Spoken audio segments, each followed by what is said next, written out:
Para que lleguen a nosotros en correcto estado de conservación edificios como la iglesia de San Facundo de Miño, son necesarios varios factores, entre ellos respeto por el pasado, décadas de cuidado y conocimiento. La rehabilitación marca su propio ritmo. El que recupera el ayer necesita tomarse su tiempo.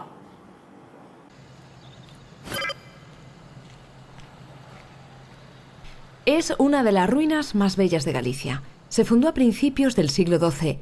Un grupo de monjes cistercienses, procedente de la abadía francesa de Claraval, convirtió el monasterio de Santa María de Melón en uno de los prioratos más importantes de España. Tanto que desde o Ribeiro llegó a controlar las villas de Vigo, Cambados y Marín.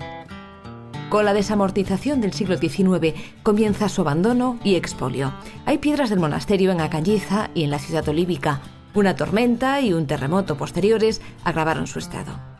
Actualmente se conserva parte de la iglesia, una magnífica obra, al más puro estilo del románico del Cister. Hoy, más de un siglo después, hay que impedir que lo que hay se caiga. En Melón las últimas obras han sido de conservación. Se ha reparado una cubierta del edificio de la iglesia, antigua iglesia del monasterio, hoy iglesia parroquial de Melón. Se le ha reparado una cubierta porque había agotado su vida útil, era una cubierta restaurada en los años 60 del siglo pasado, del siglo XX, y ahora había que restaurarla, repararla, aunque sea por simple economía, no podemos empezar de cero cada vez, pero se ha hecho una cubierta segura, impermeable y que mejora la ventilación del espacio interior y de las propias fábricas. Pero al mismo tiempo se ha aprovechado por un tema circunstancial que es un gran contrafuerte. Ese contrafuerte él mismo estaba derruido y suponía un riesgo para el propio monumento y para las personas que él se acercaban. Una política de recuperación que pasa por consolidar el edificio y organizar el planteamiento futuro, las obras que vendrán. Juan Carlos Cabanelas y su equipo se encargarán de la redacción del plan director del monasterio, la guía que orientará su rehabilitación cuando la situación económica lo permita. Dada la situación económica que existe, de la posible recuperación del monasterio en fases. También dejamos abiertos los usos a los que se pueda destinar, desde el uso hotelero, turístico. La idea es recuperar lo que sería el claustro de la hospedería, con todas sus estancias, para albergar, en principio, esa zona un uso turístico. Marcamos esas fases, que las dividimos en 5 fases, que pretenden un equilibrio económico y a la vez racionalizador del funcionamiento, o sea, que vengan a verlo y a observarlo como una riqueza monumental de lo que es nuestro territorio y a la vez consolidándolo en el tiempo.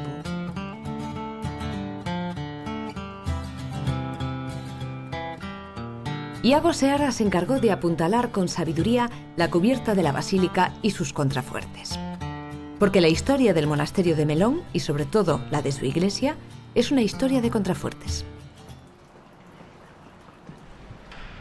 Sobre ellos interpretamos cómo el monasterio fue creciendo, elevando sus cúpulas, hasta que los propios monjes se dieron cuenta de que sin un refuerzo la estructura corría peligro. Se superpusieron paredes para evitar que el edificio se viniese abajo y se rellenaron con piedra y tierra, el hormigón de la época. Una mezcla poco consistente que tras décadas de humedad amenazaba la estabilidad de la basílica. Y se llegó al acuerdo fundamental de que metro a metro, como si fuera un estrato, se fuese quitando el relleno. Uno de esos contrafuertes sostenía el vértice exterior de la iglesia y escondía la puerta de un claustro medieval.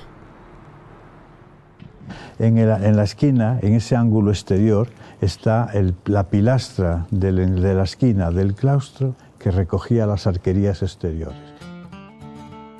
Piezas que realmente daban el mensaje la llamada, la información de que, como si fueran documentos históricos, pero en este caso de piedra, de que había habido como dos fases o dos etapas. Una medieval, lógica por una parte, porque una fundación medieval de este tipo monacal, cisterciense, tiene que tener la basílica y lo que son los claustros, digamos, las otras arquitecturas reglares, ¿no? Y aparecieron.